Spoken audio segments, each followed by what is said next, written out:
think about pitching an angle about that, whether it's spring cleaning or refreshing your decor, whether it's getting your patio ready for summer grill season or refreshing your kids' playroom. Now, I know you might be thinking, well, Gloria, you just wrote all of these down and then recorded it, but I actually did not write any of these examples down. As I was telling you about these angles, all these ideas just came to mind right now.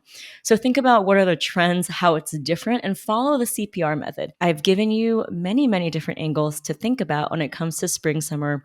Feel free to make sure that you can use data, maybe trends, an interesting point of view, and don't be afraid to take a stand. If you have a contrarian point of view or a point of view that's very different, or if you have a prediction to make sure that you do that. Because remember, experts have point of view.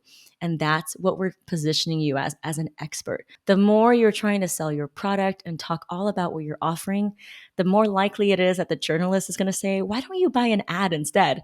And here at Gloria Chou PR, we are all about making sure that you get the recognition and visibility without having to pay for ads.